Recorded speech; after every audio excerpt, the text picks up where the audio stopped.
why not go to Juliana Paz? Well, again, I really like the decision by Zimmerman. You know, it's one of the things I just mentioned. If I was Michigan, I would go to that pipe a little bit more often, hit more balls out of the back row.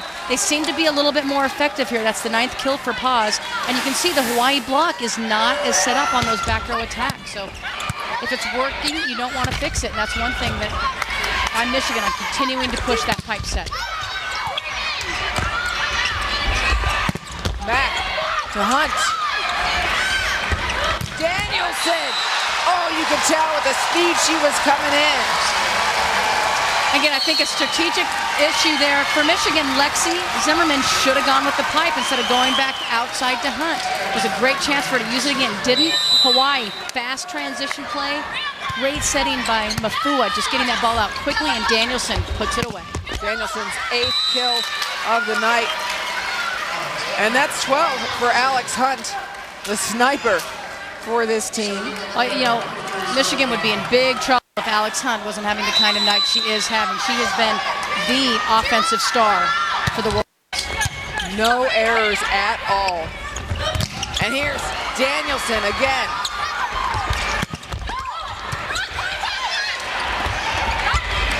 Danielson shut down by Lexi Zimmerman. Michigan starting to show a little bit of life here. Give credit to Sloan Dunoff, the libero for Michigan, because Danielson popped one and Sloan was able to keep that ball in play. That second set was a little bit tight. Danielson didn't have anywhere to go, but Sloan Dunoff, who's serving right now, saved that point for Michigan. Sloan Dunoff has a service error. Meanwhile, Kanani Danielson has woken up. Big kills from Danielson as Hawaii leads by 2 in set number 3. Watch the power as Kanani Danielson and Hawaii is in control of this match. Welcome back to the NCAA Women's Volleyball Championship presented by ESPNU by Enterprise Rent-A-Car. We're in the 3rd set. Hawaii leads in the 3rd set 15-13. Stephanie Farrell is the kill leader for Hawaii, but still not a great percentage. No, when you talk about that hitting percentage, you have to subtract those errors. So then you've only got basically a +4 going on divided by that 21, and she's at 190. And you know, for Hawaii, as well as they've been doing, their 3 main hitters have all been pretty high error so far in this match. So if you told me that Farrell was going to have 5 hitting errors in this match, and Danielson was going to have 6 hitting errors, and Kubu Ochinero was going to have 4 hitting errors, I think there's no way Hawaii's winning this game. But thanks to their middle's high efficiency, they are doing just that. Yeah, and some blocking by Hawaii that's woken up after the 1st set. That time, Danielson contributing in many other ways. 6 blocks for the Hawaii team. Lexi Zimmerman goes outside to Hunt. Danielson. Now, what can you do about that?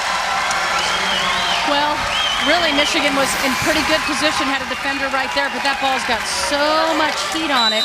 You can see, really, that's all Bauer can do is get her hands up and really can't control that. That's to roll the ball back play. That's WAC Player of the Year. Yeah. Work right there because she's a very talented player.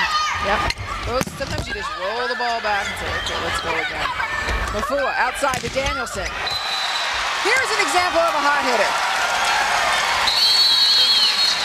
She's hot. Mafua's getting her the ball, and she's terminating. You can see that it's such a fast offense. There's no way for Carly Bruck to get out there and put up a legitimate block. Kanani Danielson, 10 kills. She told you she was going to heat up. Hawaii leads by 5.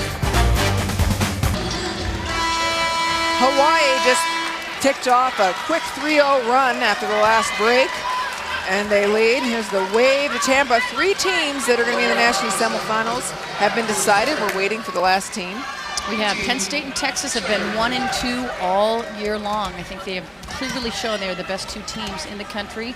Minnesota's going to have a chance to see if they can knock Texas off. Our winner will have a chance to see if they can stop that 100-match win streak by the Penn State Nittany Lions. Well, you win this match and you say good luck with that. You're facing Penn State. Russ Rose looking for his 1,000th career win in the next match. Kanani Danielson, meanwhile, has been heating up, and on that one she didn't have to do much.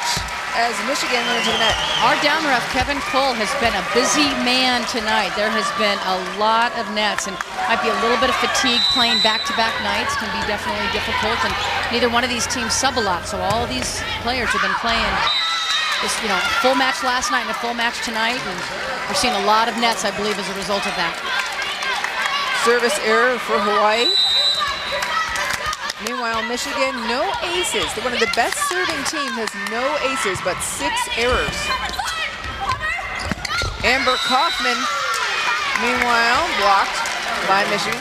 Her first hitting error of the night, and it was a tight set by Mafua, so really nowhere for Kaufman to go, and you can see the respect the Michigan block has for her. 2 blockers definitely fronted Kaufman as she went behind for that slide. Yeah, somebody who didn't even play last night. Her reputation precedes her.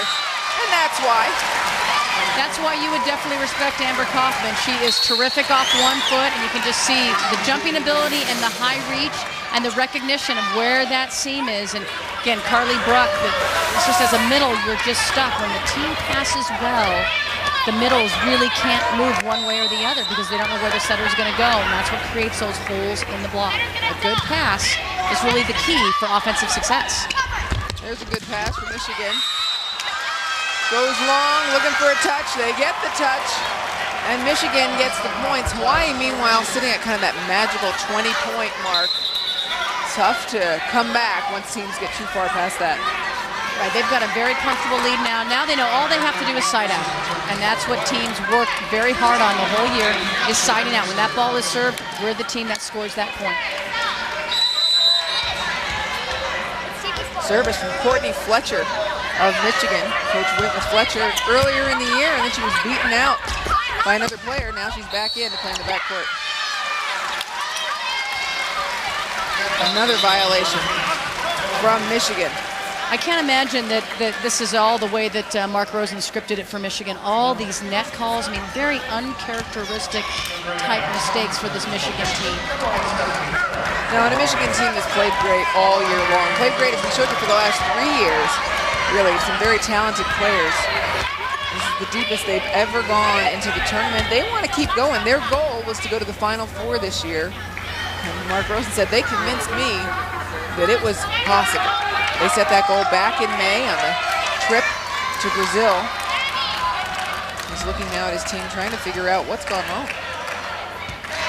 Well, I think part of what's gone wrong is what's gone right for Hawaii. They have definitely, particularly in this third set, as you can see our officials trying to work things out, the official scorekeeper and our down ref talking things over. But I think the fact that Hawaii, every single set, has hit at a higher percentage. They've just looked better every single time they've gone out there to play every set. This is a team that makes good adjustments. They're very adaptable. They're very smart volleyball players. And I think some of what has gone wrong for Michigan is because a lot has gone right for Hawaii.